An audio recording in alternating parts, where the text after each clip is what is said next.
오늘 주시는 말씀은 사도행전 강해 26번인데요. 이제 2차 여행이 끝나는 장면입니다. 사도 바울의 여행 중에서 우리가 2차 여행을 그동안은 오랫동안 같이 섭렵해 왔는데요. 자, 우리 지난 시간에 바울이 이제 아덴을 떠나가지고 이제 고린도에 도착했어요. 고린도에 도착해가지고 이분이 임시 숙소를 정하고는 짐을 풀고는 홀로 가만히 이 도시를 생각했었던 것 같아요. 왜냐하면 이분이 고린도에 도착했을 때는 이 사도행전을 쓰신 누가를 데리고 왔고요. 이분의 그 다른 제자들 실라와 디모데는 어디 있었어요 그때? 이분들은 아직도 마게도니아 쪽에 계셨어요. 이분들이 베레아에도 머물러 있으라 그랬지만 아마 그 기간에 또 데살로니가에도 갔었고 빌립보까지도 올라가서 제자들을 이렇게 권고해주고 아마 그랬던 모양이에요. 그러니까 이분들 보면은 바울 선생님을 참 사랑하고 바울 선생님을 존경하고 이분이 거기에 머물러서 이렇게 해라 명령을 하니까요. 조금 더 싫은 표정 안 하고 그 먼 길을 열심히 다니면서 순종했던 모습을 볼 수가 있어요. 이제 바울이 잘나서가 아니고 하나님이 그 사람을 예수님의 종으로서 이렇게 임명을 하고 그분에게 이 영권을 줬을 땐 그분의 제자들은 아주 신실하게 이분을 섬겼던 모습을 볼 수가 있어요. 그래서 바울이 이분이 오른팔 왼팔 되는 이분들 없이 고린도에 이렇게 도착해가지고 참 빌립보서부터 일어났던 일들 쭉 하면서 회상하고 있으면서 아마 이 도시는 대단한 도시인데 고린도요. 여기에서 내가 어떻게 서바이브 할까라는 고민을 분명히 했던 것이 사실이에요. 왜냐하면 고린도전서의 2장에 보면은 그런 말씀이 나와요. 나중에 우리가 잠깐 보겠지만요. 이분이 고린도에 도착했을 때 자기가 약했고 마음이요. 그리고 두려웠다 그랬어요. 이 도시에 도착해가지고. 그동안에 일어났던 일들을 상기해 보면은 마음이 편치가 않았었어요. 그런데 이 도시는 로마 제국에서 네 번째로 큰 도시예요. 첫 번째로 큰 도시가 어디냐면 로마죠. 두 번째로 큰 도시가 어디냐면 알렉산드리아예요. 애굽에 있는 알렉산드리아. 그 다음에 세 번째로 큰 도시가 에베소예요. 그리고는 네 번째로 큰 도시가 고린도였어요. 그런데 이 고린도는 이 다른 도시들보다 특색들이 있었어요. 이제 특색 중에 하나가 뭐냐면요. 인구가 그 당시에요. 자유인만 20만 명이었다. 그렇게 기록이 되어 있어요. 아덴 같은 데는 10,000명이었어요. 아덴. 우리 지난 시간에 아덴 공부했지 않습니까? 아테네. 거기는 10,000명밖에 없었는데 거기에서 조금 이렇게 벗어나서 남쪽으로 내려오니까 이 도시는 자유인만 20만 명이고 그 다음에 그 안에 노예들이 많은데요. 노예가 40만 명이다 그랬어요. 40만 명. 그러니까 이 사회가 불공정한 사회죠. 그 사회 인구 구성 자체가. 거기에다가 소위 국제 도시예요. 다문화 국제 도시라고 보시면 돼요. 거기에는 이 상인들이 많았어요. 특히 베니게 상인이라고요. 지금은 레바논이라고 생각하시면 돼요. 그쪽에 그 상인들이 유명해요. 중동 상인들. 그래서 항상 성서에서도 베니시안 그래요. 베니게의 상인들이 거기에 많이 와 있었고요. 그리고는 유대인 상인들도 거기 많이 와 있어요. 다 장사꾼들이 지금까지도 세계적인 장사꾼들이에요. 모두. 그 당시에도 2000년 전부터 유대인 상인들 많이 와 있었고요. 그리고는 로마 군인 가족들 군인들과 군인 가족들이 많이 와 있었고 또 그 도시는 지적인 지식인들 철학가들도 많이 있었습니다. 그래서 우리 고린도전서 이제 1장, 2장에 보면 그분들에게 대한 바울의 이야기가 나와요. 그리고는 항구는 아니지만 항구 근방에 있는 도시예요. 여기 지도를 보시면 거기서 조금만 가면은 레카니온이라는 도시가 있어요. 우리 같으면 인천같이 요 도시예요. 그래서 벳사람들이 많이 와서 살았다 그랬어요. 이 고린도에 벳사람들이요. 이렇게 사는데 왜 이 도시가 이렇게 사람이 많이 모여 사냐면요. 지도를 보시면 우리가 알 수 있어요. 지도를 보시면 이 고린도 중심으로 해서 항구 도시가 두 개가 있어요. 하나는 레카니온이라는 도시고요. 그다음에 옆에는 겐그리아라는 도시가 있어요.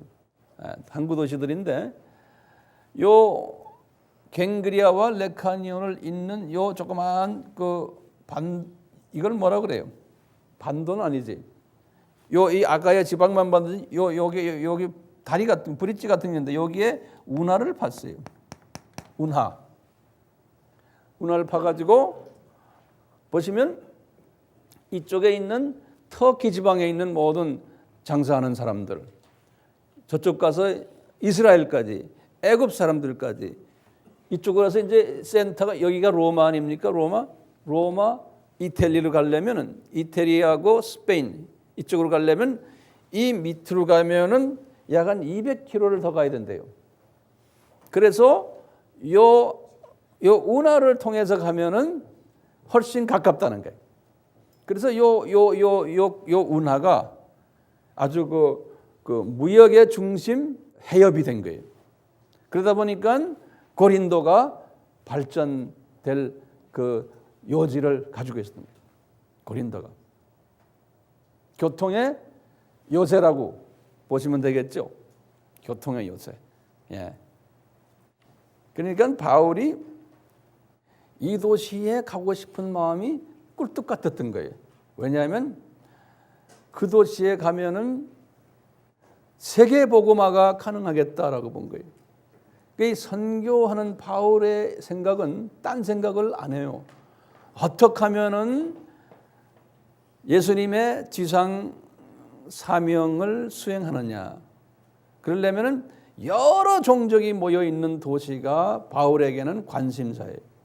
그렇기 때문에 이 도시가 바울에겐 관심사고 여기에서 선교센터까지 하나 지어놓으면 좋겠다라고 생각한 것이 바울의 생각이에요. 바울이 이 고린도에 가서 가장 힘들었던 부분 중에 하나가 뭐냐면요. 이 고린도 안에요. 그리스 신화의 그 사원이 12개나 있었어요. 그러니까요. 이 아덴에도 많았잖아요. 근데 여기는 어떤 부분에서 더 심했던 모양이에요. 인구가 많으니까. 근데 그 중에 이제 어떤 사원이 있냐면요. 비너스 사원이에요. The Temple of Venus. 우리가 지난번에 배웠죠. 비너스요. 그것을 아프로다이트라는 그리스 말로는 그러는데요. 비너스는 로마 말이에요. 비너스란 말은 아름다움의 그 사랑과 아름다움의 신이 비너스거든요. 요 비너스 사원 안에요. 성스러운 창녀만 1000명이 있었어요. Holy prostitute라고 그래요. 성스러운 창녀만. 그때부터 시작해서 이 고린도라는 이름을요. 영어로도 그래 코린티아나이즈라는 말을 쓰어요. 영어로도요. 코린티아나이즈, 코린티아나이즈 그래요. 코린티안 하면 고린도 사람이거든요. 거기다 나이즈, 아이즈래. 코린티아나이즈라는 동사가 있는데 이게 뭐냐면 성적 음란 행위를 하는 것을 코린티아나이즈라고 그래요. 그러니까 이 도시가 국제사회고 여러 잡사람들이 많이 모이고 있는데 이런 식으로 도시가 문란했던 거예요. 그렇기 때문에 나중에 이제 이런 사람들이 다는 아니지만 일부가 기독교인이 돼가지고 고린도 교회를 형성했거든요. 그리고 그 옆에 있는 겐그리아에도 교회를 또 개척했어요. 그렇기 때문에 고린도 교회 교인들이 성령의 열매를 많이 맺지를 못했어요. 그래서 바울의 편지가 고린도 전후서를 길게 쓰신 거예요. 그 교회 안에 문제가 많았기 때문에. 왜냐? 우리 말로 말하면 쓴뿌리들이 많은 사람들이 많이 크리스찬이 됐어요. 그러다 보니까 그 교회가 문제가 많고 그 안에 성령의 열매가 맺지 않는 사람들이 많았던 거예요. 바울이 이제 지식인이니까 이 고린도에 대해서 자기가 고향에 있을 때부터 다 알고 있었던 거예요. 그래서 이 도시에 들어갈 때는 이런 험난한 도시에 들어가는 것을 이리 알고 있었기 때문에 두려움이 있었어요. 고린도전서 2장 3절에 그걸 표시했어요. 뭐라고 말했냐면요. 고린도 교인들에게 이제 주후 55년에 고린도 전후서를 썼잖아요. 그러니까 3년 후에 고린도를 떠난 후 3년에 52년에 떠났거든요, 이분이. 그리고 3년 후에 55년에 고린도 전서를 쓸 때 그 하는 말이 있어요. 뭐냐고 이렇게 해서 내가 너희 가운데 거할 때 약하고 두려워하며 심히 떨었노라 그랬어요. 그만큼 이분이 이 도시에 들어갈 때 긴장하고 들어갔다는 거예요. 왜냐하면 사람들도 못됐지만 영적으로도 어려웠던 거예요. 이 도시가. 그러니까 이 사탄의 큰 진지를 향해서 지금 그것도 혼자서 누가와 같이 지금 들어가는 영적 군사예요. 계란으로 바위를 치는 식의 그러한 모습이. 그러니까 이분이 들어왔던 거예요. 또 어떤 부분에서 들어왔냐면 이분이 그동안에 쭉 2차 여행을 쭉 하면서 가장 들어왔던 게 뭐겠어요? 유대인이에요. 유대인 보기만 하면 자기도 유대인이지만 그냥 소름이 끼치는 거예요. 왜요? 자기만 보면 알레르기 반응들을 하니까. 그래서 그것을 쭉 경험해 왔잖아요. 지금 몇 년 동안 경험해서 이분이요. 50년부터 2차 여행에 50년에서 52년이니까요. 지난 한 1년 남짓 1년 반 동안 그 경험을 많이 해서 이제 사람만 보면 무서워. 특히 유대인을 보면 무서운 거예요. 그것뿐입니까? 고린도에 있는 지식인들, 철학가들을 보면 또 무서운 거예요. 이미 아덴에서 경험했거든요. 그래서 이분이 고린도전서 1장 18절에서 25절에 그런 부분을 말씀했어요. 내가 지식인들 보면 너희들 내가 별로 좋지 않다는 거예요. 그런 그 마음을 가지고 있었어요. 그뿐 아니라 신전이 몇 개 있었다고 그랬어요? 12개. 이런 모든 악조건 속에서 이분이 복음을 전해야 되기 때문에 이분이 여기에서 내가 이래가지고는 안 되겠구나. 이제 한번 주님과 결단을 해야 되겠다라고 생각한 거예요. 결단하는데 어떤 결단을 하느냐? 이분이 구약에 파삭하니까 유대인들에게 주님이 주신 여호와께서 주신 서원이 하나가 있어요. 그 서원이 제가 여기 칠판에 적어놨어요. 나실인 서원이에요. 나실인 서원.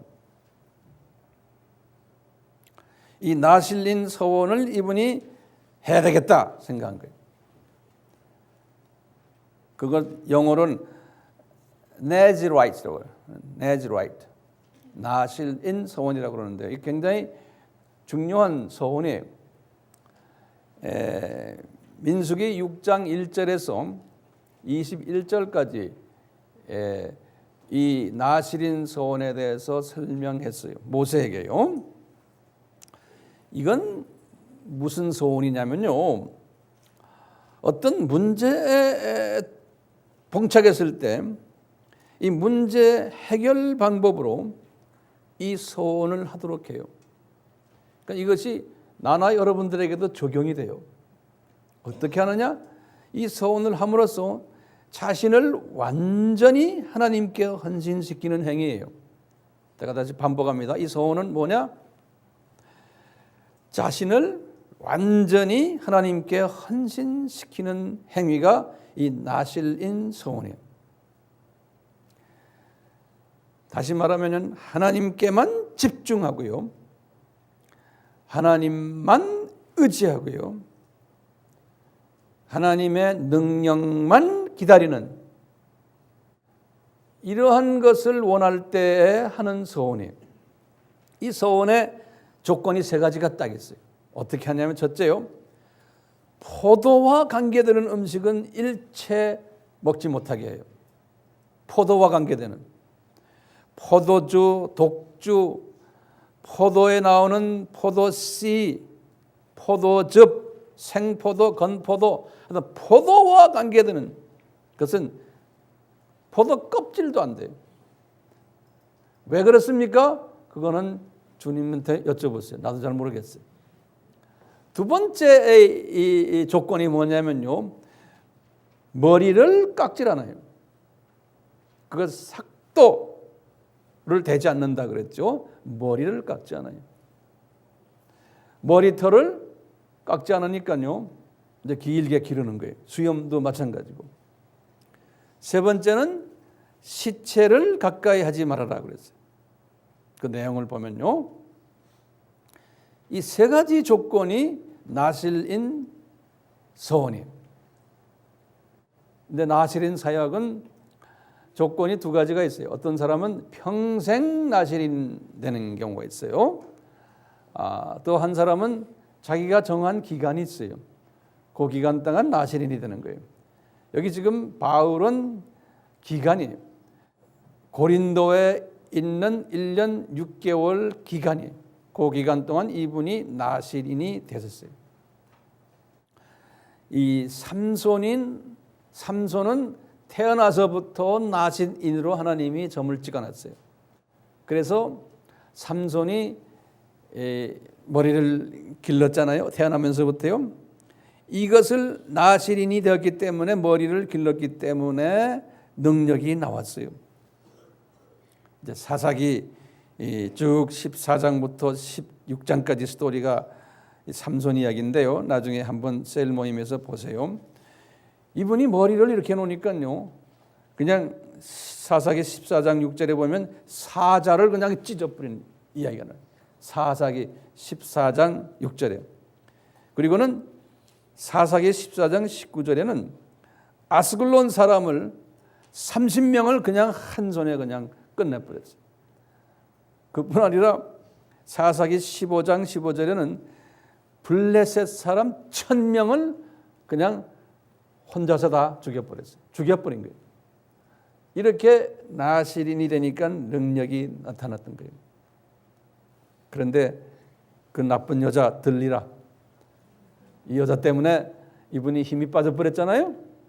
그게 이제 나실인 이야기예요. 나실인 이야기인데 이와 같이 바울이 이 고린도를 점령하기 위해서는 이분이 내가 삼손처럼 나실인이 되어야 되겠다라고 생각하고는 그때부터 나실인 서약을 하신 거예요. 이분이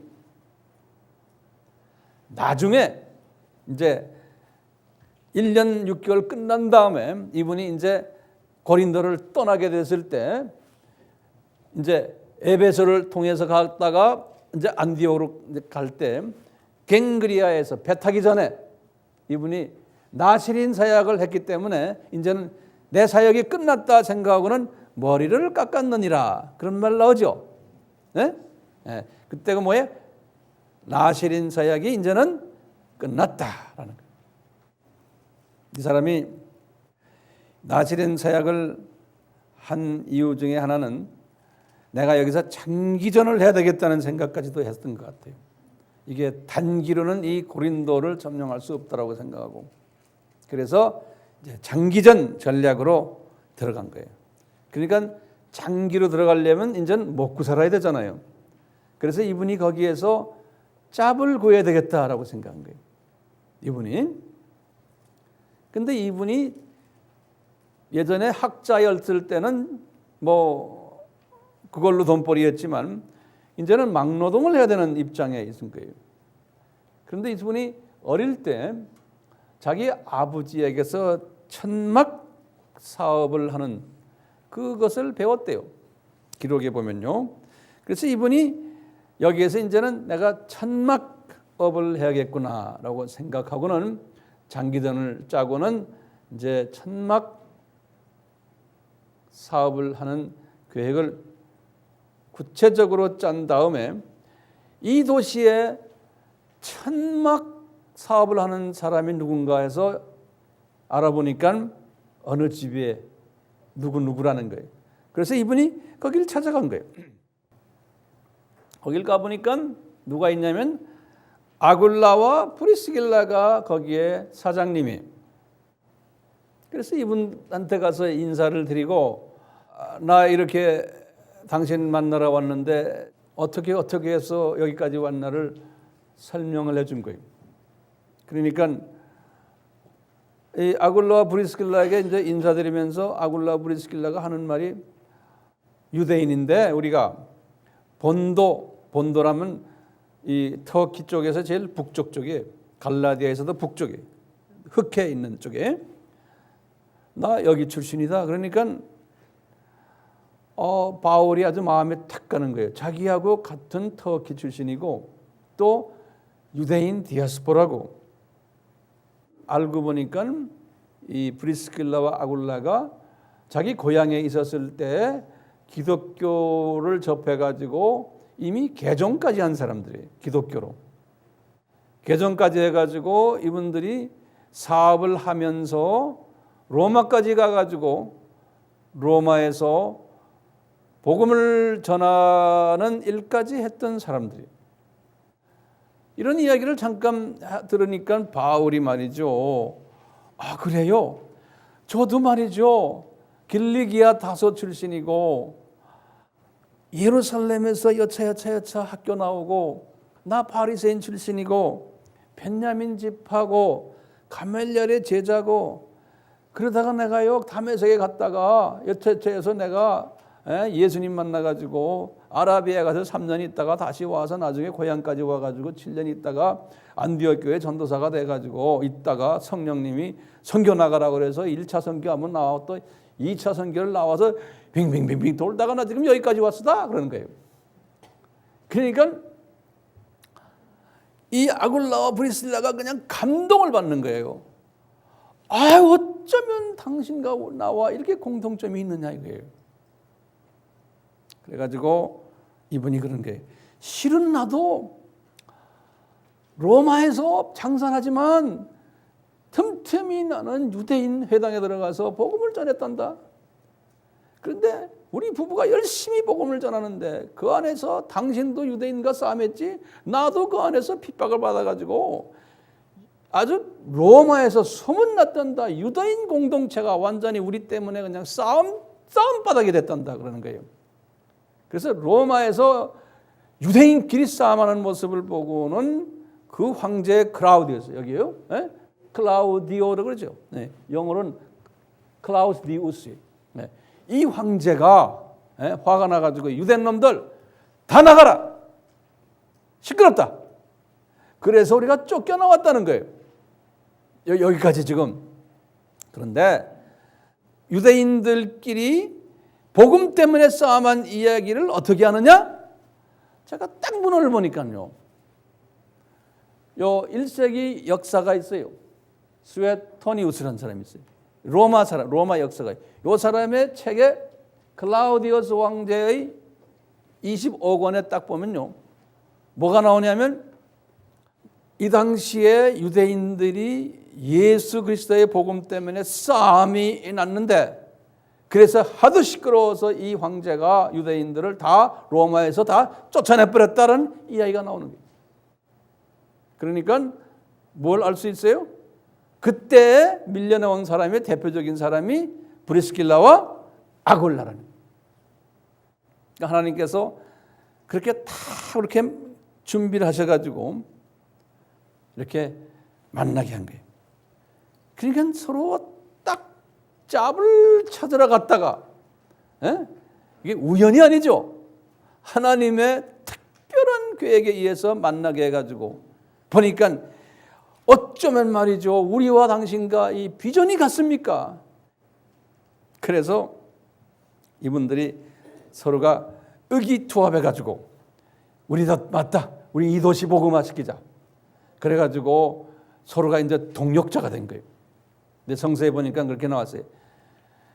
브릭스길라와 아굴라가 바울 보고 당신 지금 진푼데가 어디야? 어디 조그만 요관입니다. 그러지 마. 우리 집 가자. 그래가지고 이제 그 집에 가서 이제 기걸하게 된 거예요. 이렇게 이제 둘이 의기투합이 돼가지고 이제 하나가 딱 됐을 때 오늘 본문의 5절을 보면요. 실라와 디모데가 마게도니아에서 내려왔더라 그랬어요. 예. 그러니까 실라와 디모데가 딱 내려와 보니까 지금 이런 상황에 있는 거예요. 아, 세 사람 만나가고. 예. 그러니까 바울이 신이 나가지고요. 이제는 바울이 이제 그동안에 좀 이 도시에 와가지고 처음에 좀 우울했는데 신이 나가지고 유대 회당으로 또 뛰어 들어간 거예요. 그래서 바울이 매일 유대 회당에 들어가가지고 예수님이 그리스도 메시아라고 외쳤다고 그랬어요. 그분은 외치는 게 딴 게 아니잖아요. 예수님이 메시아다 이거밖에 없어요. 그분 죽었는데 살아나셨다. 요 이야기만 하니까요 유대인들에겐 딱 밥맛 없는 이야기인 거예요. 메시아가 어떻게 나사렛 예수냐? 아니다. 계속 대적하고 회방했던 거예요. 그래가지고 보면요 바울이 유대인들이 자기가 전하는 메시지를 대적하고 회방하니까요 이제 6절에 보면 그랬어요. 바울이 옷을 떨어 가지고는 너희의 피가 너희 머리로 돌아갈 것이요 나는 깨끗하리라. 이후에는 나는 이방인에게 가리라. 이렇게 딱 명령. 근데 그때부터 주님이 바울에게 가르쳐 준 거예요. 이제는 유대인 복음화는 이제는 그만해라. 어느 정도 됐다. 에? 그것을 가르쳐 주기 위해서 주님이 이분에게 딱 입을 열고서 말하게 하는데 이렇게 말한 거예요. 그러니까 이분의 말이 아니에요. 나 이방인에게 가리라. 6절에 그런 거예요. 그래가지고 이분이요 그 설에 지금 회당문을 문 열고 딱 나왔어요. 나와가지고 바로 회당 옆에 있는 고린도 출신의 사람인데 이미 복음을 받아서 크리스찬이 된 사람이 있어요. 거기에 이름이 누구냐면 디도 유스도예요. 디도 유스도 집으로 들어간 거예요. 왜냐하면 디도 유스도가 선생님 그러지 말고 우리 집에 들어갔어요. 저놈들은 이제 상대도 하지 마십시오. 그래서 디도 유스도 집에 들어가서 복음을 전하는데 누가 쫄렁쫄렁 따라 들어오는 거예요. 딱 보니까요. 그 회당장 그리스보 회당장과 자기 와이프와 자기 아이들 데리고 졸렁졸렁 들어오면서 우리 예수 믿겠습니다 그러는 거예요. 그러니까요. 회당장은 유대인이 아니에요. 유대인이 제일 높은 사람이에요. 그 사람이 누구네 집에서요? 디도 유스도 집에서 복음화가 되는 거예요. 그리고는 그 뒤에 사람들이 우르르 몰려오는데 보니까 고린도 사람들도 다 따라오면서 그 디도 유스도 집에서 복음화가 되는 장면을 설명했어요. 그러니까 바울이 큰 힘을 받은 거예요. 이분이 큰 힘을 받은 그 조건들이 뭐였을까요? 처음에 브리스길라 아굴라를 만난 거. 큰 힘이죠. 거기에다가 뭡니까? 디도 유스도 집에서 일어난 이 사건들. 회당장까지 이렇게 하니까요. 이분이 큰 힘을 받았지만 또 바깥 내다보니까요. 유대인들이 계속해서 대적하고 회방하는 거예요. 예. 그러니까 바울의 심정이 됐어요. 내가 라실린 소원까지 받은 내가 지금 이런 공격이 올 때마다 아이고 다 때려치고 나 다시 돌아가야겠구나 하는 생각을 몇 번도 했을 거예요. 그런데 주님이 그 바울의 심령을 딱 알고는요. 밤에 지금 예수님이 바울에게 나타나신 거예요. 밤에. 거기 9절에서 10절 보시면 바울에게 비전으로 나타나신 거예요. 기억나시죠? 마게도니아 비전? 중요한 사건이 꼭 있어야 되는데 그걸 해야 되는데 바울이 딴 생각하고 있을 때 비전으로 나타나시는 거예요. 하나님의 종도 딴 생각을 한다는 거예요. 바울이 마게도니아 비전을 보기 전에 어떤 생각했어요? 이제 나 이 동네 좀 돌다가 이제 다시 고향으로 돌아가야 되겠다 그랬죠. 그럴 때 예수님이 탁 나타나신 거예요. 야, 그러지 마. 너는 이쪽으로 가라 이놈아. 그러듯이 여기서도 마찬가지예요. 비전으로 딱 나타나신 거예요. 비전에서 나타나서 하신 말씀들이 한 7가지가 있어요. 그걸 좀 적으세요. 제가 천천히 말하니까요. 첫째가 뭐라고 그랬냐면, 바울아, 두려워 말라. 떠나지 말라. 이곳에 오래 머물러라. 이 도시는 다른 도시와 다르다. 이것을 첫째 이야기한 거예요. 이 사람이 두려워하니까. 두 번째로 하신 말씀이 있어요. 바울에게 하시는 말씀. 바울아, 이 도시에 내 백성이 많다. 그러는 거예요. 그럼 보세요. 인구가 지금 20만, 40만이에요. 이 도시에 내 백성이 많다는 게. 근데 나중에 보면 그 백성의 숫자는 많지 않았어요. 근데 그 안에 아주 바울을 통해서 12명이 신실한 동역자가 뽑혀놨거든요. 주님께서는 거기에 관심이 많았어요. 그래서 내 동역자들이 이 속에 있다. 그러니까 떠나지 말아라. 너 홀로가 아니다. 이게 예정론이에요. 그렇죠? 내 백성이 이 도시에 많다는 거예요. 다가 아니라는 거예요. 예정적인 의미에서. 세 번째 뭐라고 그랬냐면요. 두려워하여 잠잠하지 말고 계속 말해라 그랬어요. 영어로 그랬어요. Go on speaking. Go on이라는 건 continue, 계속해서. And do not silent. 가만히 있지 말아라. 말해라. 뭘 말하냐? 예수님의 정체성을 계속을 풀어. 그런 소리예요. 우리도 해야겠죠? 뭐 주변이 어떻든 뭐라고 하든 그냥 예수님 이야기만 하는 거예요. 우리가 이제 선교지 나가도 똑같아요. 네 번째 약속하신 게 있어요. 내가 너와 함께 하리라 그랬어요. I am with you. 근데 I will be with you가 아니에요. 하리라가 아니에요. 내가 너와 함께 한다. 지금 하고 있다는 거예요.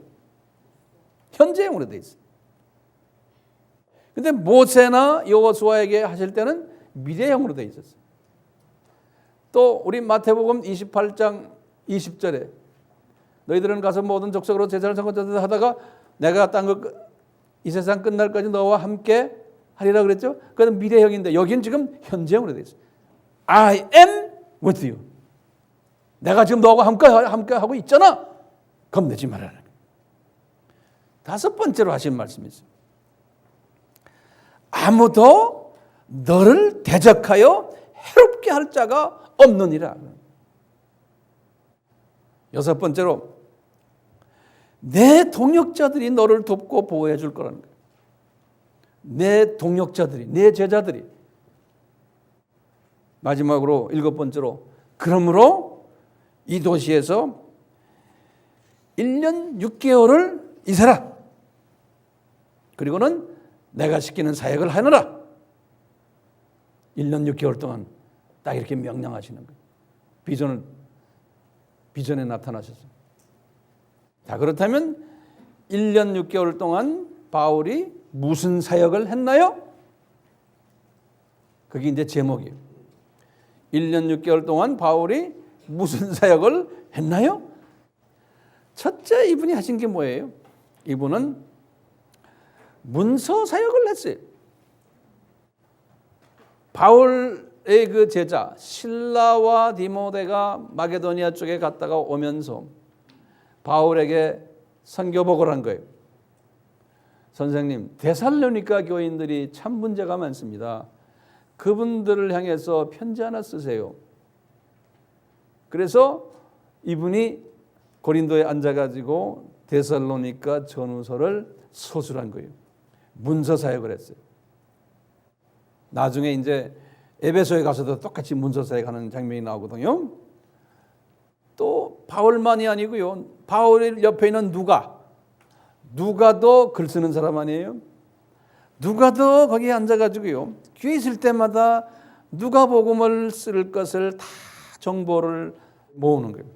그 다음에 사도행전 서술할 것을 다 모으는 거예요. 누가도. 두 번째 하늘이 뭐냐면요. 두 번째 하늘이 말씀을 열심히 가르치는 사역을 한 거예요. 그래서 이 브리스길라와 아굴라도요. 1년 6개월 동안 바울에게 열심히 말씀을 배웠어요. 이분들이 그동안에 배운 거하고는 차원이 다르게 말씀을 배운 거예요. 그러니까 완전한 이분과의 동역자가 된 거예요. 그러니까 바울은 이 부분에서 철저하게 1년 6개월 동안 자기 제자들을 훈련시킨 거예요.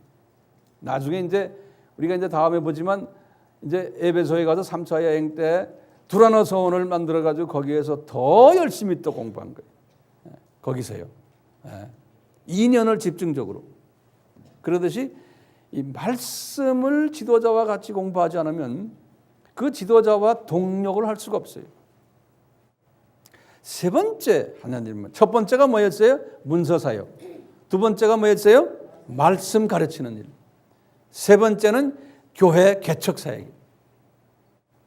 고린도 교회를 개척했고 갱그리아 교회를 개척한 거예요. 이 갱그리아 교회에 보면요. 저쪽 있죠? 저건 조그만 교회인데 거기에 유명한 여자분이 한 분이 나와요. 그 여자분이 이름이 베베라네. 베베. 이 베베가 나중에 바울이 이제 3차 여행 때 에베소 가서 두라노 서원을 만들 때 이미 여기를 다 따라간 거예요. 여기서 공부하고 나중에 베베와 우리 로마서 16장에 나오면 몇 사람 이름이 나와요? 35명 이름 나오죠. 거기에 제일 먼저 나오는 이름이 베베예요. 이 고린도 이 갱그리아 출신이다. 예? 근데 이 여자가 뭐였냐면 바울이 로마서를 어디서 썼어요? 에베소에서 썼죠. 에베소에 쓸 때 바울이 쓴 로마서를 들고서 로마까지 간 사람이 누구냐면 베베예요. 로마서를 음반한 분이 베베예요. 근데 그 여자가 어디 출신이냐? 갱그리아 출신이고 바울이 갱그리아에 개척교회를 했을 때 그 교회의 핵심 인물이었던 거예요. 베베가요. 네 번째는 뭐냐면 자비랑 사역을 한 거예요. 파타임으로 세상 일을 한 거예요. 그래가지고 풀타임으로 하나님 일을 했던 거예요. 천막업을. 그래서 텐트 메이킹 하면요. 이제 이 성서에서는 텐트 메이킹 하는데 텐트 메이커 그러면 자비량 선교사 이런 말이나 똑같은 말이에요. 그래서 예컨대 이제 서양 사람한테 당신은 선교 헌금을 어디서 받습니까? 그러면 I'm a tent maker 그래요. 그 말이 그렇게 고유명사로 돼버렸어요. 자비량으로 선교한다 그런 뜻이에요. 나중에 이제 나오지만 우리 베드로 고린도전서 9장에 그랬잖아요. 고린도 후서에도 이 말이 나오는데 고린도 교회 교인들이 바울을 자꾸 물질 가지고 바울을 자꾸 이제 괴롭힐 때 바울이 그랬잖아요. 나는 너희들 돈 받은 일이 없고 나는 밤낮 자비량으로 이렇게 나의 모든 비용은 내가 됐다. 이런 이야기 나오는 게 있죠. 그러니까 이분은 자비량 선교사였어요. 자, 그렇다면 바울이 1년 6개월 이 고린도에 계시면서 많은 사람들을 복음화시켰는데 고린도 사람들을요. 특히 제자로서 훈련시킨 사람이 성서에 보면 12명이 딱 나와요. 브리스길라, 아굴라는 고린도 사람들이 아니니까요. 고린도 출신, 요 아가야 출신, 아가야라는 건 이 지역, 요 반도예요. 여기 출신 아주 핵심 바울의 제자들이 12명 이름이 나와요. 제가 칠판에다 적어드렸어요. 근데 그 이름들 하나를 딴 종이다가 좀 적으세요. 제가 그분들 한 분 한 분의 그 관계되는 정보를 드리려고 해요. 첫째, 그리스보예요. 사도행전 18장 8절이에요. 이 그리스보는 누구냐면 이 사람은 디아스포라예요. 그다음은 회당장, 유대인 회당장이에요.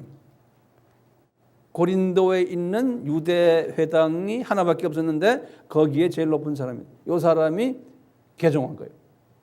근데 이 사람이요, 고린도전서 1장 14절에 보면요, 뭐냐면 바울이 내가 이 사람을 처음으로 세례를 줬다 그랬어요. 그런 분이에요. 두 번째 제자가요, 스데바나예요. 고린도전서 16장 15절에 이 사람 이름이 나와요. 스데바나와 그 식구들 그랬어요. 이 사람을 바울이 뭐라고 말했냐면요, 아가야 지방에서의 나의 첫 열매다 그랬어요. 아가야 지방에서의 나의 첫 열매다 그랬어요. 세 번째, 보드나도예요. 보드나도. 고린도전서 16장 17절에 나와요. 그 사람에 대해서는 특별히 쓰질 않았어요. 네 번째는 아가이고. 고린도전서 16장 17절에 보드나도도 16장 17절. 근데 보면요, 지금요, 스데바나, 보드나도, 아가이고, 요 사람들은요, 요 동네 출신인데 보시면 바울이 에베소에 갔었을 때 3차 여행 때요, 이미 에베소에 가서 있었던 사람들이, 다시 말하면 두라너 서원에서 공부하던 사람들이, 그리고는 이 사람들을 나중에 다 선교지로 내보냈어요. 요 사람들이요, 에베소에 있으면서요, 에베소에서 고린도 전서 후서를 썼거든요. 바울이 이제 3차 여행 때요, 주 55년이에요. 55년 쓸 때 고린도 전후서를 들고서 에베소에서 고린도 거 들고 간 사람들이 요 세 사람이에요. 요 세 사람들이 고린도 전서 후서를 들고 어디에서요? 에베소에서 고린도로 들고 간 사람들. 요 세 사람들이. 그러니까 말이 들고 가는 거죠. 우리 같이 지금 비행기 타고 가려도 가기 싫어하는 사람들이 있는데요, 그 먼 거리를 배를 타면 멀미 생각해 보세요. 이렇게 신실한 사람들이 주변에 있었어요. 그분들이 들고 갔기 때문에 고린도 전서 후서가 이렇게 우리도 읽을 수 있는 편지가 된 거예요.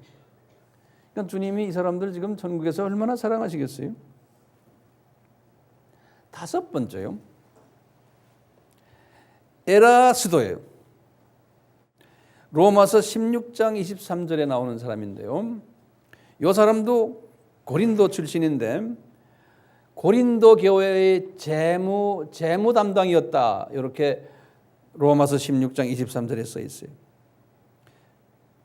그런데 이 사람도 재무 담당 조금 그 당시에 하다가 다 던지고 에베소에 갔다가 로마에 가 있는 사람이 선교사로 지금.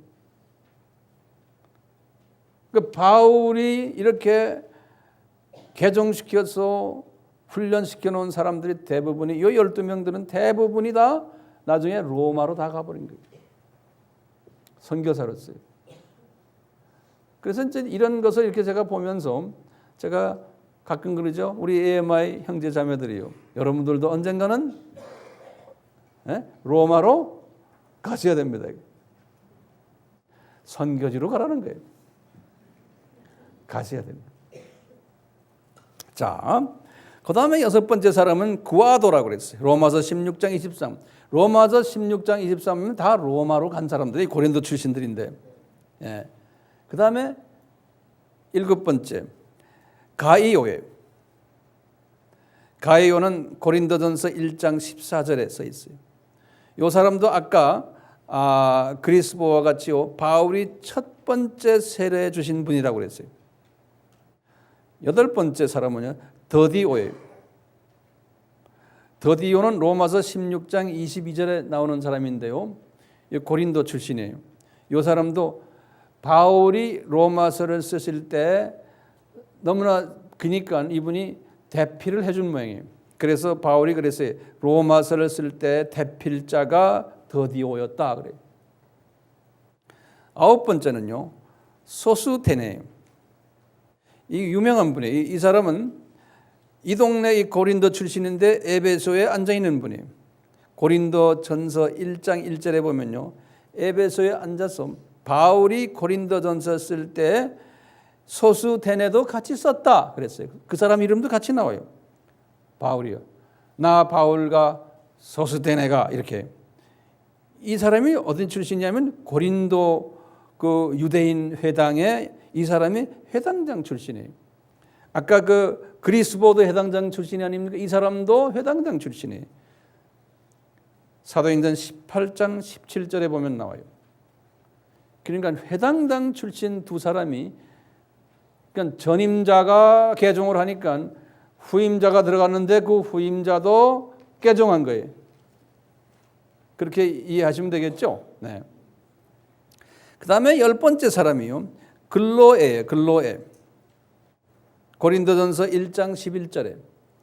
이 사람은 무슨 사람이냐면요, 바울이 에베소에 있을 때 3차 여행 때요, 고린도의 모든 문제점들을 들고 보고를 한 사람이에요. 그래서 이 글로에의 보고에 의해서 고린도 전서 후서를 쓴 거예요.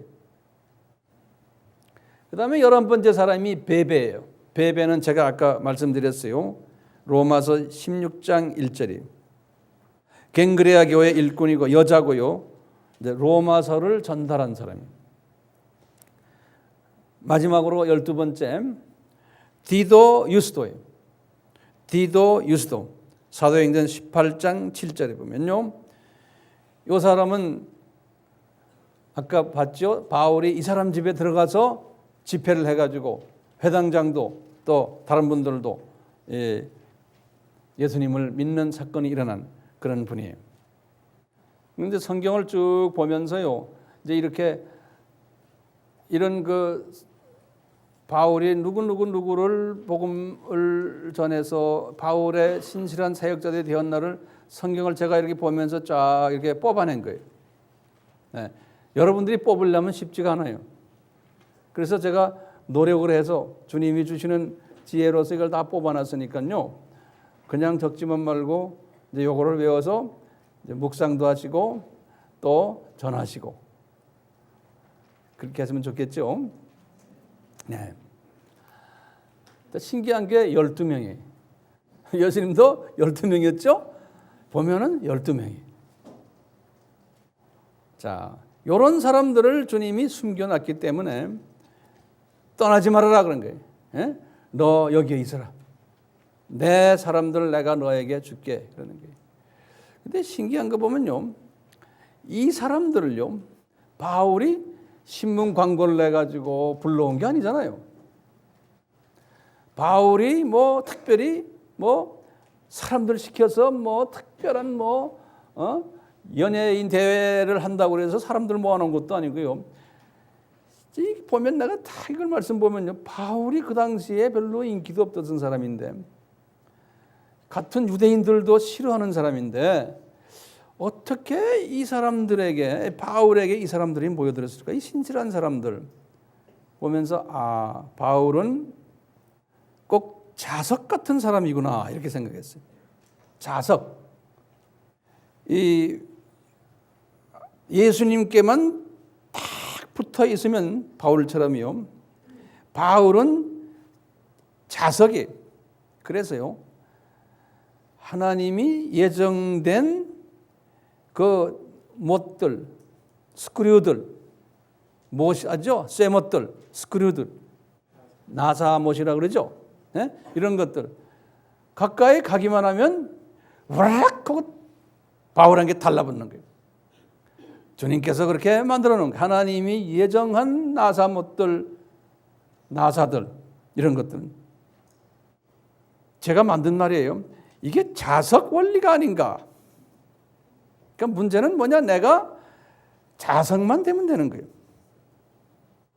그러면 주님이 준비한 사람들을 붙여주는 거예요. 근데 이 자석들은요, 바울과 동질이 되면은, 같은 비전을 가지면요, 한 생각을 가지면요, 한번 쫙 붙어버리면 뜯어놓으면 또 붙고, 뜯어놓으면 또 붙고 그러잖아요. 이 자석은요. 예? 이거 떼어놓을 수가 없는 거예요. 이런 자석이 바울에게 그 자력이 있었던 거예요. 이런 자석을 가지고서 자석 논리로서 같이 만난 사람은 서로가 신학적으로 하나가 돼요. 한 신학, 한 생각이 되고요. 한 비전이 되는 거예요.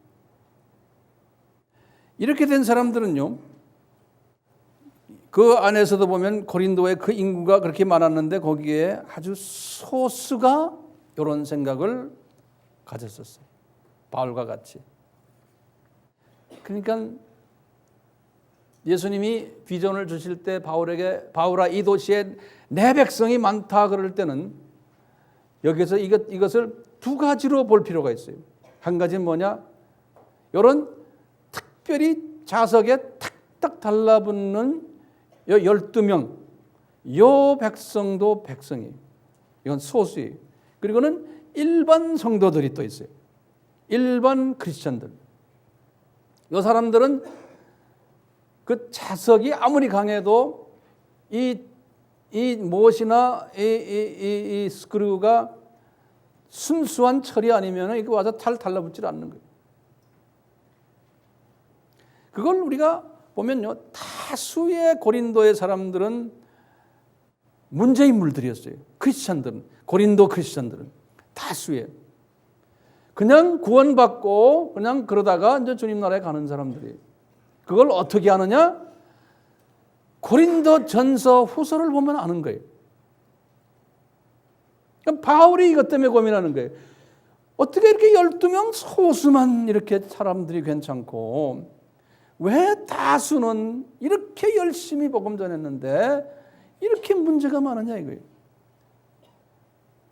그래서 주 55년에 3년 후에 이렇게 그 교회의 문제를 듣고는 편지를 쓸 때 고린도 전서를 쭉 보면은 그 교회의 문제들이 그대로 다 있는 거예요. 첫째 문제가 뭐냐? 적어보세요. 이 교회 안에 분쟁이 심했어요. 그 분쟁 이야기가 1장에서부터 근 4장까지 나와요. 서로 이간질하고 서로 미워하고 다투고 그냥 자기 욕심대로 그냥 교회 안에서 자기 팝을 만들고 이런 짓들을 한 거예요. 그래서 처음 넉장이 그래요. 두 번째는 뭐냐? 이 교회 교인들이요, 음행하고 탐욕이 많았고 우상 숭배도 하고 사기꾼들도 많았다고 그랬어요. 이 토색한다는 말로 해서 한국말로요. 5장 6장에서 이런 이야기를 다뤄요. 세 번째는 뭐냐면 지도자 바울을 항상 공격하는 그룹들이 있었어요. 그렇게 열심히 성서도 가르치고 열심히 이분들을 섬겼는데 뒤에 가서는 딴소리 하는 사람들이 있은 거예요. 거기에 대해서 9장에서 이야기했어요. 의리 없는 사람들이 있어요. 왜냐? 이런 사람들은 그 12명 그룹이 아니기 때문에 그런 거예요. 네 번째, 영적 은사들을 남용했어요. 이 사람들이. 영적 은사가 막 떨어졌는데 방언도 제멋대로 하고 예언도 제멋대로 하고 막 이랬어요. 12장부터 14장에 거기에 대해서 쭉 이야기 나와요. 다섯 번째로 바울이 그렇게 부활에 대해서 이야기했는데도 그 부활에 대해서 아니다, 저 사람 잘못 가르친다 하고 반대하는 그룹들이 있었어요. 15장에서 그랬어요. 여섯 번째로 이 전서를 보냈는데도 변화가 없는 거예요. 그러니까 제발 좀 변해라 그래가지고 후서를 쓴 거예요. 후서를 썼는데도 변화가 없는 거예요. 왜요? 이 다수는 이러다가 주님 나라에 가는 사람들이에요. 이것을 우리에게 보여주시는 거예요. 바울도 그제서야 깨달은 거예요. 나중에요. 나중에 깨달았어요. 아하, 이게 천국법이구나. 그 소수의 12명이 있나면 그렇지 않은 사람들이 있구나. 이 패턴이 1세기 때 있었던 것만이 아니고요. 과거 2000년 기독교 역사 속에 항상 있었어요. 어느 나라나 어느 민족이나 어느 때나.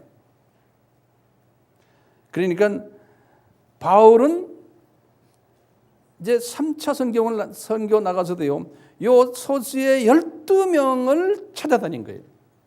나머지 분들은 그냥 가만 놔둬도 다 크리스찬이 돼요. 일반 백성들이.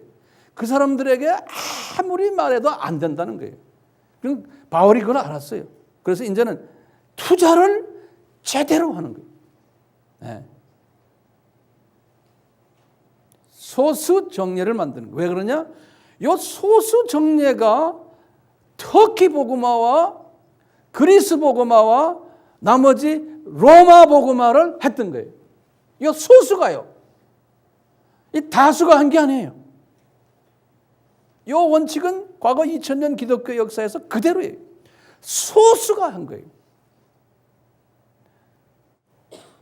우리가 선교를 하는 것도 마찬가지예요. 선교지에 가서도요, 많은 무리들이 모인다고 그래서 그게 좋은 게 아니에요.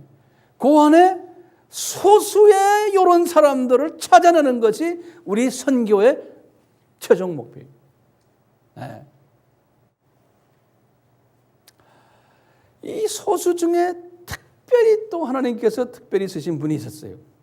그분이 브리스길라와 아굴라인 거예요. 아굴라라는 뜻은요, 독수리란 뜻이에요.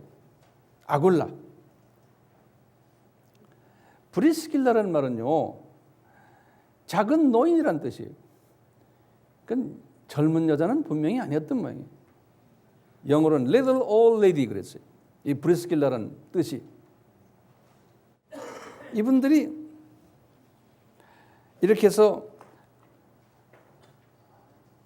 고린도에 와가지고요, 성서 훈련을 열심히 1년 반을 하고, 그리고는 나중에 두라노 서원까지 이분들이 자기네 돈을 들여서 두라노 서원을 만들고, 거기 들어와서 또 공부하고, 그래가지고 이분들이 헌신해가지고 나중에 이제 바울이 저 에베소에서 로마로 자기 제자들 35명을 보낼 때요, 거기에 총대장이 브리스길라 여자분이었어요.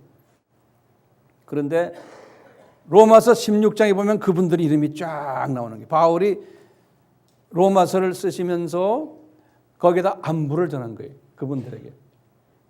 로마서를 그분이 고린도에서 썼어요. 에베소에 쓴 게 아니에요. 내가 아까 말 잘못했어요. 네. 쓰시면서 그 35명에게 이야기하는데 처음 나오는 말이 베베를 너희들이 사랑해주라. 이 로마서를 들고 가는 자매를. 그 다음에 두 번째로 이야기하는 게 뭐냐면 브리스길라와 아굴라를 이야기합니다. 브리스길라와 아굴라. 그러면서 기가 막힌 말을 거기다 해요. 로마서 16장 3절과 4절에. 로마 사람들이 그러는 게, 너희들아, 이 브리스길라와 아굴라 여자 이름이 먼저 나와요. 내 목숨을 위하여 자기의 목이라도 내어 놓았나니 나뿐 아니라 이방의 모든 교회가 저희들을 감사하게 생각한다. 그러니까 이분들이요, 복음의 동역자만이 아니고요, 생명까지도 서로 바칠 수 있는 동역자들인 거예요. 왜 그래요? 서로가 말씀으로서 서로가 같은 신학을 가지고 있었어요. 같은 생각을 해요. 같은 비전을 가지고 있는 거예요. 그러니까요, 이렇게 될 수밖에 없는 거예요. 거기다 대고 이분들은 뭘 봤냐면요, 왜 바울을 향해서 목숨까지 바칠 각오가 돼 있나를 한번 제가 곰곰이 생각해 봤어요. 그랬더니 아하, 이분들이 바울이 누군지를 알았던 거예요. 무슨 소리냐면요, 이 사람이 하나님이 쓰시는 귀한 종이고 천국에 가면은 굉장히 높은 위치에 있을 하나님의 종인 것을 봤던 거예요. 그러니까 우리도 그분과 같이 이런 높은 위치에 있겠구나라고 보고 그 소원을 가지고 이분과 동고동락을 하는 거예요. 이런 비전을 봤기 때문에 주님을 위해서 서로가 목숨을 바칠 수 있게 된 거예요. 자, 이 브리스길라 아굴라 이름이 순서가 바뀐 건 우리 알죠? 처음에 이야기할 때는 이 브리스길라 아굴라 이름에서 아굴라가 먼저 나와요. 그 순서로 제가 이름을 성경 구절 드릴게요. 사도행전 18장 18절 19절 26절엔 그래요. 그 후부터요. 로마서 16장 3절 5절 고린도전서 16장 19절 디모데후서 4장 19절 여기에 이분들이 두 부부 이름이 나오는데요. 보면은 여자 이름이 먼저 나와요. 지금 우리에게는 지금 문제가 있어요. 왜 이 유대인들이 특히 사도행전은 누가 썼어요? 누가가 썼어요. 나머지 로마서나 고린도전서나 디모데후서는 바울이 썼어요. 이 남자 위주 사회의 남자들이에요. 그런데 왜 여자 이름을 먼저 내놨을까? 유대 문화나 성서 문화에도 맞지 않는 거예요. 성서에도 여자가 먼저 안 나와요. 항상 남자가 먼저 나와요. 그때 분명히 성령님이 누가에게 바울에게 분명히 말씀하셨을 거예요. 그 여자를 먼저 써라. 왜? 이 여자가 더 적극적이고 더 헌신적이고 더 능력이 있고 더 영적 권위가 있다는 거예요. 어떤 신학자들은 이렇게 설명하지 않고 딴소리한 게 있어요. 그 딴소리가 어떻게 했나 좀 보세요. 제가 이렇게 보니까 그래요. 무슨 소리 했냐면요. 아굴라는 유대인 출신이었지만 노예 출신이라는 거예요. 아굴라가. 그래서 나중에 자유인이 됐기 때문에 계급이 낮은 남자라는 거예요. 그 대신에 브리스길라는 본래가 그분은 유대인이 아니고 로마 사람이었다. 또는 또 유대인이지만 남편이 로마 사람이었는데 소위 귀족 가족에 있는 로마 남편을 만났다. 그래서 로마 귀족 출신이다. 그래서 여자 이름을 먼저 냈다. 이렇게 억측하는 신학자들도 있어요. 내가 볼 땐 정말 억측이에요. 하지만 그런 거 그렇게 말하는 사람이 있으면 아 그렇구나 이렇게만 알고 계시면 되겠어요. 자 이제 거의 내가 끝내가는데요. 이 클라우디아 황제가 유대인들을 축출 명령을 내렸을 때요. 우연히 그렇게 했다고 생각하세요? 네? 우연히 그렇게 했기 때문에 우연히 브리스길라와 아굴라가 고린도로 가가지고 우연히 바울을 만났더니 우연히 자기네들끼리 좋아가지고 이렇게 했다. 이렇게 이야기할 수 있지. 인본주의 사상에서는 이렇게 이야기를 해요. 어쩌다가 이렇게 돼서 그렇게 된 거다. 이것은 아니죠. 신본주의 사상을 가진 사람들은 이렇게 보질 않죠. 이것은 철저히 역사의 주인이 되시는 예수님의 장중에서 일어났다는 거예요. 그러니까 클라우디오 황제의 축출 명령도 예수님의 장중에서 일어났다는 거예요. 왜? 누구를 만나게 하기 위해서? 바울을 브리스길라와 아굴라가 바울을 만나게 하기 위해서. 이미 더 길게 보면 창세전에 이미 다 준비됐다는 거예요. 창세전에. 자, 그런데 1세기 때의 그 터키와 그리스와 남유럽의 역사의 주인이 바울이었다는 거예요. 클라우디오 그 왕도 주연이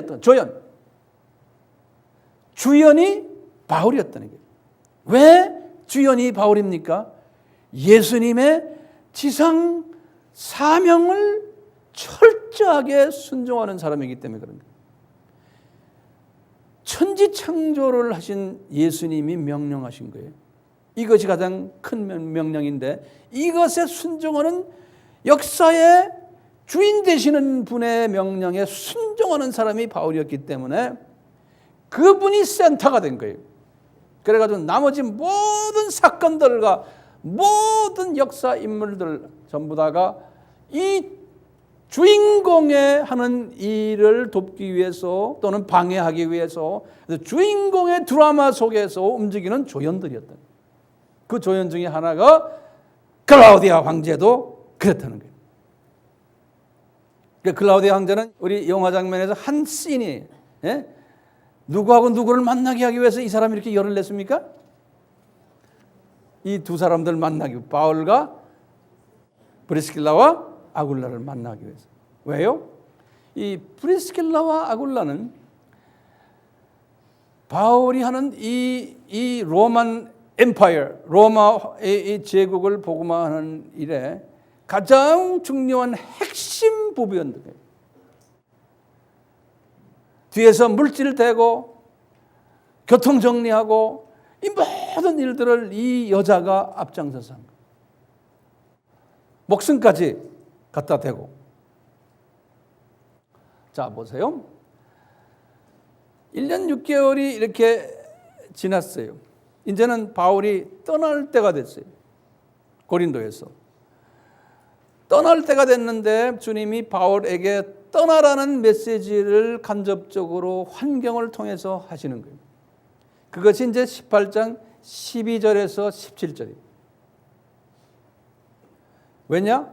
바울은 고린도에만 앉아 있으면 안 되잖아요. 앞으로 할 일이 태산 같은 사람이에요. 그래서 이분이 어떻게 하시나? 주님께서 갑자기 조용했던 유대인들이 바울을 대적하기 시작하는 거예요. 그래가지고 이 유대인들이 말이죠, 바울을 잡아다가요 재판 자리까지 데려가는 거예요. 그런데 아가야 지방의 총독이 그때는 갈리오라는 총독이에요. 로마 사람이에요. 이 사람은 굉장히 유명한 사람이에요. 왜냐하면요, 이 사람의 형이 그 유명한 세네카라는 사람이에요. 세네카. 이 세네카는 왜 유명하냐? 네로 왕이 왕 되기 전에 네로 왕의 가정교사가 세네카였어요. 그래서 이 갈리오는 자기 형 때문에 지금 이 아가야 지방의 총독까지 된 사람이에요. 형 때문에. 이 갈리오 총독에게 유대인들이 바울을 데려간 거예요. 이 사람 혼 좀 내주세요. 그러니까 이 갈리오가 하는 말이 있어요. 뭐라고 그랬냐면, 너희 유대인들아, 만일 무슨 부정한 일이나 괴악한 행동이 있었으면 내가 너희 말을 들어주는 것이 가하나, 만일 이 문제가 언어와 명칭과 너희 법에 관한 것이면 너희 스스로 처리하라. 내가 이러한 일에 재판장 되기를 원치 아니오노라. 유대인들을 재판장에서 쫓아내버렸어요. 이제 하나님이 다 이제 예수님께서 그렇게 다 하신 거죠. 그러니까 유대인들이 거기서 화가 나가지고 말이죠. 갑자기 말이죠. 이 재판정에 저쪽에 회당장 출신이 개종한 소스테스가 거기에 소스테네 기억나시죠? 소스테네도 저기 앉아 있는 게 같은 유대인인데 이미 개종한 사람이 화가 나니까 말이죠. 그 소스테스한테 가가지고 한 방 때렸어요. 예? 그런데 소스테스가 한 방 얻어맞고 안에서 난리가 났을 거 아니에요, 재판정에서. 그런데 성서에서는 그랬어요. 갈리오가 그걸 쳐다보고 상관하지 않았더라 그랬어요. 자, 이 사건 후에 이제 성령님이 바울에게 말씀하신 거예요. 야, 너 이제 여기 떠나라. 18장 18절에서 22절에. 그래서 이제 떠날 준비하는 거예요. 그리고는 제자들에게 그러는 게, 열두 제자들, 이 사람들 있지 않습니까? 이분들에게, 얘들아, 너희들 이제 교회 개척 제대로 이제 해놨으니까 교회를 잘 운영해라. 제자 훈련도 너희들 시켜라. 내 가르친 대로 그대로 다 해라. 다 해놓고 이제 해놓고 내가 때가 오면 다시 돌아올게. 그래가지고 이제 이분이 작별 인사라고는 브리스길라와 아굴라를 데리고, 여기 중요해. 너 이제는 거기 비즈니스 그만둬라. 나하고 같이 다니자. 그래가지고 브리스길라와 아굴라를 데리고서는 배를 타기 위해서 겐그리아로 간 거예요. 겐그리아. 배를 타기 위해서요. 그 겐그리아에서 뭐 했어요? 나실린 소원을 했기 때문에 그것을 마쳐야 되잖아요. 그래서 머리를 깎았느니라. 그래서 겐그리아에서 배를 타고는 에베소에 도착한 거예요. 에베소에요. 에베소에 도착해가지고 이분이 도착하자마자 그 다음에 항상 어딜 가요? 항상 유대인 회당에 가요. 그러니까 이분이 말이죠. 보통 분이 아니죠. 유대인 회당에 가가 또 유대인과 변론을 했다 그랬어요. 그런데 에베소에 있는 형제들이 그러는 게 여기서 우리가 좀 같이 지냅시다 하니까 아니다, 나 이제 가야 된다. 그러면서 브리스길라와 아굴라를 향해서 당신 여기에 계시오. 이 에베소에 자리 잡고 계시오. 이제 내가 이제 곧 돌아올 테니까 여기에다가 내가 이제 선교센터를 하나 짓기를 원한다. 바이블 칼레지를 하나 만들기를 원한다. 지도자 훈련시켜야 되겠다. 그래서 내가 올 때까지 준비하시오. 그래가지고 알았습니다. 그래가지고 나중에 이제 두라노 소원을 이분들이 준비하는 이야기가 나와요. 우리 다음 시간에 하겠지만요. 그리고는 이제 작별 인사라고는 하나님의 뜻이라면 내가 다시 돌아오겠다. 그러고는 쭉 해서 가이사라로 가가지고 배 타고 거기서 이제 또 안디옥으로 올라간 거예요. 그것이 2차 여행 끝인 거예요. 주후 몇 년입니까? 52년이에요. 제가 주후 몇 년 이렇게 물어보는 이유 아시겠죠? 이 숫자의 이 연대에 바삭하셔야 돼요. 이 연대를 모르군요. 성경을 이해할 수 없어요. 그러니까 공부하라는 거예요. 외우시라는 거예요. 예수님 사랑하죠? 그러면 외우시고 공부하시고 노트 정리하시고. 저도 다 그거 했기 때문에 내가 여기 서서 지금 이렇게 여러분들에게 말하는 거예요. 하늘에서 뚝 떨어진 게 아니에요. 자, 그럼 결론 한두 마디만 하고 끝나겠습니다. 자, 이렇게 해서 2차 선교 여행이 끝났는데요.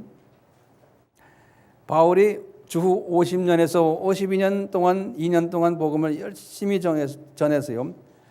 터키와요. 그리스가 복음화가 된 거예요. 큰 거 보면요. 2차 여행 때 어느 나라? 터키와 그리스가 복음화가 된 거예요.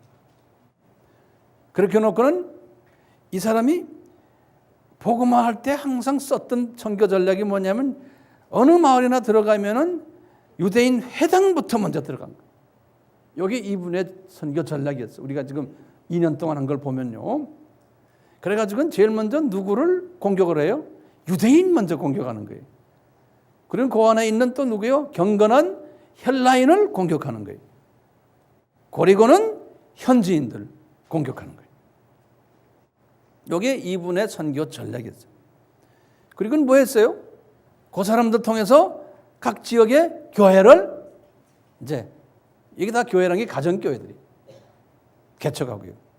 그래 놓고는 각 지역마다 지도자를 세운 거예요. 그건 뭐 했냐면요. 그 사람들을 더 북돋아주게 하기 위해서 문서 사역을 한 거예요. 문서 사역을.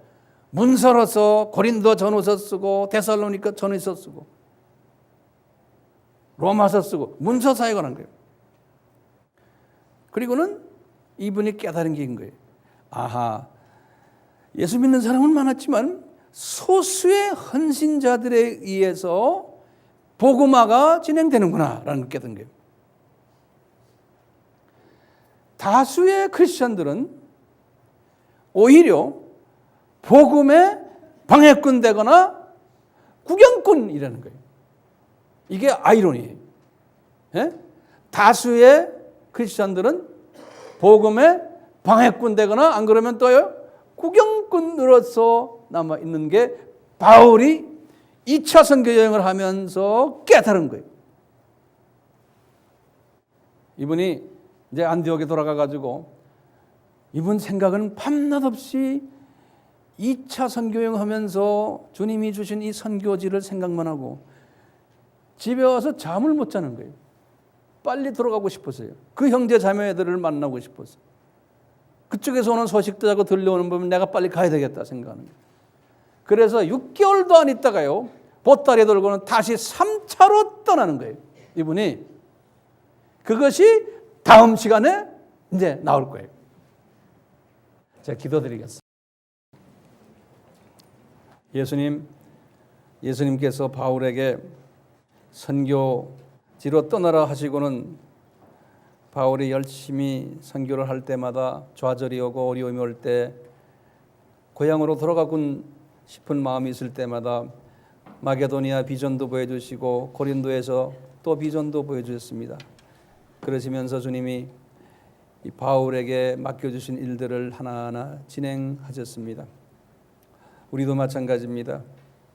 주님, 저희들이 넘어질 때도 있고 실망할 때도 있고 좌절할 때도 있지만 그렇지만 때를 따라서 말씀을 주시고 비전을 주셔서 우리가 이 세대에 꼭 그 12명의 신실한 제자들처럼 우리도 그 부류에 들어가도록 은혜를 베풀어 주시옵소서.